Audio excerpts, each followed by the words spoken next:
चलो थोड़ा एक लिए बैठा हूँ।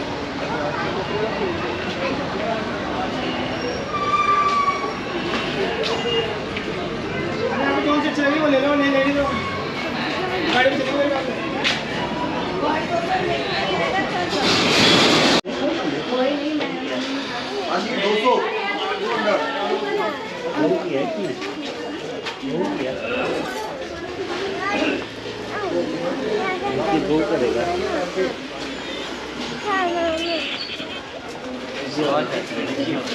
हाँ जी भैया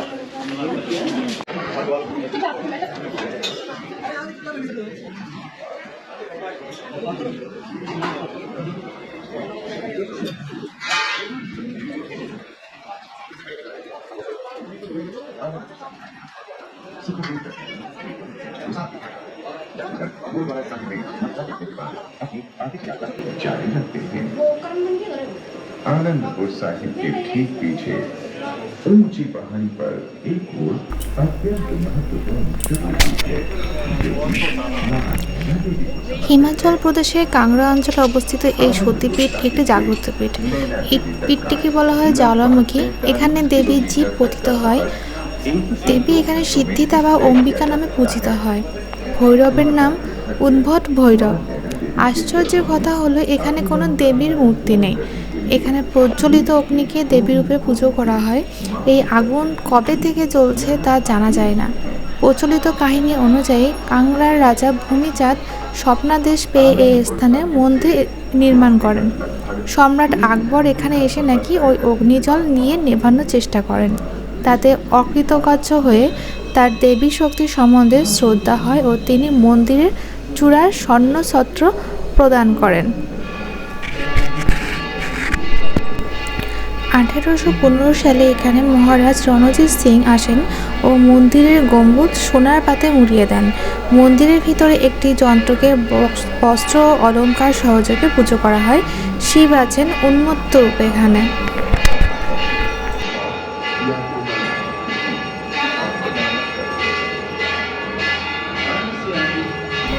আমরা যখন পৌঁছাই তখন সন্ধ্যা আরতি শুরু হয়েছিল। সন্ধ্যা আরতি করে যে যার মতন ডালা কিনেছিলেন আর কি, সেটাতে পুজো করা হয়েছিল। কিন্তু যেটা বলেছিলাম যে প্রত্যেকবারের মতন এবারও এই মন্দিরে কোনো ক্যামেরা অ্যালাউ ছিল না। তখন যখন ঢুকছিলাম তখন ওখানকার যে গার্ড যে পুলিশ ছিল তারাই বারণ করেছিল যে ভেতরে কোনো ক্যামেরা অ্যালাউ নেই। তার জন্য ডাইরেক্ট আমি ক্যামেরা করেছিলাম। ভেতরে যেহেতু ক্যামেরা কোনো মতেই অ্যালাউ ছিল না বলে ওই জন্য আমি ভেতরটা আপনাদেরকে দেখাতে পারলাম না যে ভেতরে কেমন দেবী রয়েছে।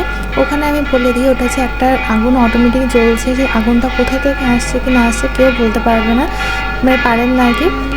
অনেক বিজ্ঞানী অনেক রিসার্চ করেও সেটা উদ্বোধন করতে পারেনি যে আসলে আগুনটা কোথা থেকে আসছে। আগুনটা অনেক লেগানোর চেষ্টাও করা হয়েছে, সেটা কিন্তু কখনো নেমেনি। তার জন্য এই জায়গাটার নাম হচ্ছে জ্বালামুখী আর কি মন্দির। আর তারপরে আমরা এখান থেকে পুজো আচ্চা দিয়ে আমরা বেরিয়ে পড়ি বেশি রাত না করে, যেহেতু অনেকটা লেট হয়ে গেছিলো। বাড়ি ফেরার ব্যাপারও ছিল, প্রায় 2 থেকে 3 ঘন্টা জার্নি করতে হবে। তার জন্য বেশিক্ষণ ওয়েট করি না, আমরা এখান থেকে বেরিয়ে যাই। আর এখানে এতটাই পরিমাণে ঠান্ডা ছিল যে ওয়েটটা আমরা করতেই পারছিলাম না। জাস্ট পুজো দিয়ে আমরা ওখান থেকে বেরিয়ে আসি।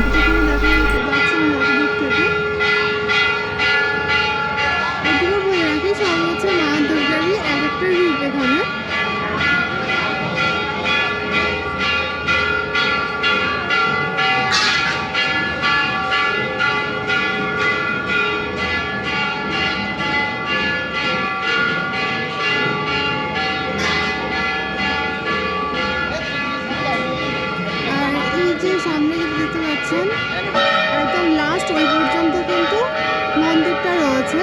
শুধু পাহাড়ের উপরে কিন্তু মন্দিরগুলো, তো অতদূর অবধি উঠলাম না আমি।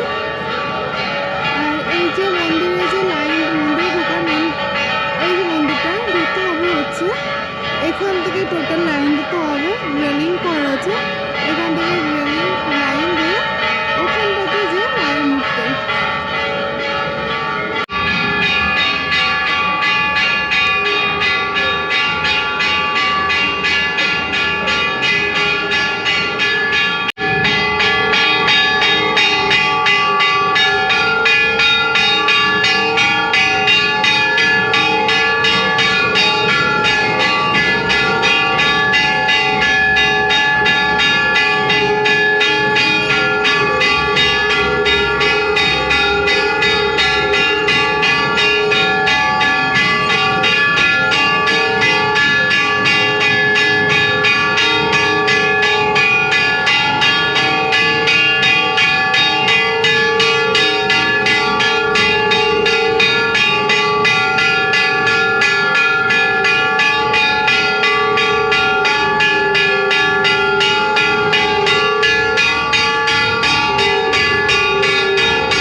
লাগলে ভিডিওটি অবশ্যই করে কমেন্টের মাধ্যমে জানাবেন। ভালো লাগলে লাইক করবেন, কমেন্ট করবেন, শেয়ার করবেন। আর যারা এখন চ্যানেলটিকে সাবস্ক্রাইব করেন প্লিজ সাবস্ক্রাইব করবেন।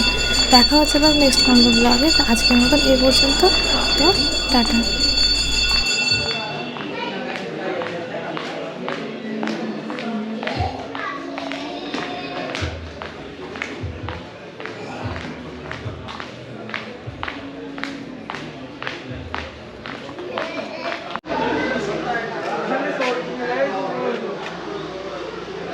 কি সুন্দর কিউট কিউট ব্যাগ রয়েছে। এগুলো হচ্ছে 300 টাকা করে, আর এগুলো হচ্ছে 250 টাকা করে বলছে। আর উপরে এগুলো হচ্ছে 300 টাকা করে। সাইজ কিন্তু বড় সাইজের, বড়রা নিতে পারবে সাইডে। ব্যাগের কালেকশনগুলো খুব সুন্দর, মানে কিউট কিউট।